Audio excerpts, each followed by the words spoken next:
Բարև ձեզ սիրելի հայրենակիցներ, վստահ եմ այսօր եւս հերթական անգամ նկատել եք տարբեր հայտարարություններ Սամվել Կարապետյանի կողմից տեսաուղերձներ հրապարակելու թույլատրելիության, թե դրա բացակայության վերաբերյալ։ 2026 թվականի մարտի 13-ին, երբ սկսվեց Սամվել Կարապետյանի նկատմամբ տնային կալանքը որպես խափանման միջոց երկարաձգելու միջնորդության քննությունը, հերթական այս քաղաքական հետապնդման շրջանակներում գործողությունը մեր կողմից ուղիղ ներկայացվեց անհրաժեշտությունը տեսաուղերձներ հրապարակելու վերաբերյալ։ Դատական նիստի ընթացքում նույնիսկ առաջարկեցի մի պահ ընդմիջենք եւ ինչպես ասում էր գործադիր իշխանության ղեկավարը, Facebook-ի ուղիղ եթերի ձևաչափով ներկայացնենք այն ամենը, ինչ կատարվում է։ Բայց ոչ քննիչը, ոչ դատարանը նման թույլտվություն մեզ չտրամադրեցին։ Ինչևէ, 2026 թվականի մարտի 17-ին արձեռն մեր նախաձեռնությամբ ստացել ենք դատարանի որոշումը, որը իհարկե արդեն բողոքարկվել է վերաքննիչության, բայց այդ որոշմամբ ուղիղ արձանագրվեց, որ պրոբացիայի ծառայությունը անելիք չունի տեսաուղերձ հրապարակել, չհրապարակելու հարցում, այլ դա որոշողը քննիչն է։ Ասելով, որ դա որոշողը քննիչն է, դատարանը արձանագրել է, որ այս պահին նման թույլտվություն առկա չէ, քանի որ երբ մենք քննիչին դիմել էինք դեռևս հունվար ամսին, այնուհետև փետրվար ամսին, այնուհետև մարտ ամսին, մենք նման թույլտվություն չէինք ստացել։ Եվ դատարանի կողմից, երբ արձանագրվեց այդ մեխանիզմը,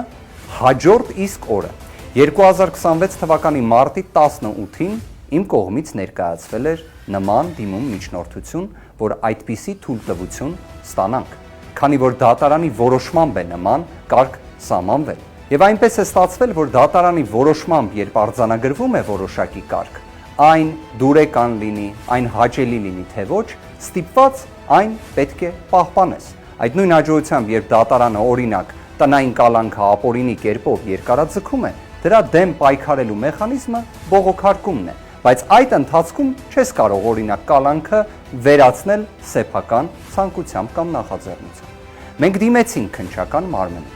եւ երբ այսօր գործադիր իշխանության ղեկավարի կողմից նորից արձանագրվեց, որ իբր նման սահմանափակում չկա,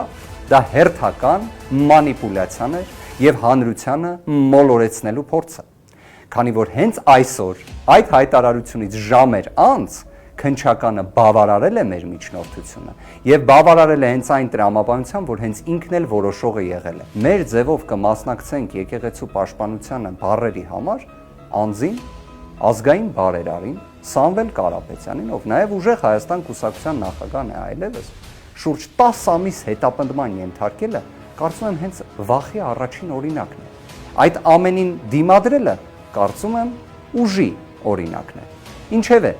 այստեղ կարծում եմ նաև շատ կարևոր է արձանագրելը, որ այս պահի դրությամբ, երբ ես ներկայացնում եմ այս տեսանյութը մեր հայրենակիցներին, ես դեռևս որոշումը չեմ ստացել քննչական կոմիտեից։ Քննչական կոմիտեն այդ հայտարարությունը տարածում է,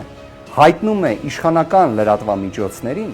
բայց այդ միջնորդությունը ներկայացրած կողմին դեռևս որոշումը չեն տրամադրում։ Սա է իրավիճակը, սիրելի հայրենակիցներ, հենց կստանամ որոշումը, իհարկե ավելի մանրամասն կներկայացնեմ։ Իդեպ, սիրելի հայրենակիցներ,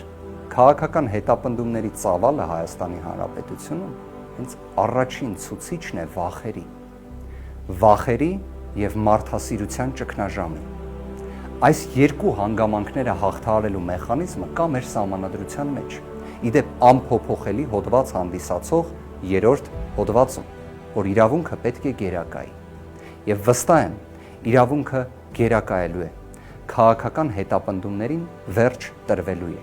Եվ հենց այս մոտեցումներն էլ ունեն մեր հանրության աջակցությունը։ Աստված բոլորին պահապան, շնորհակալ եմ։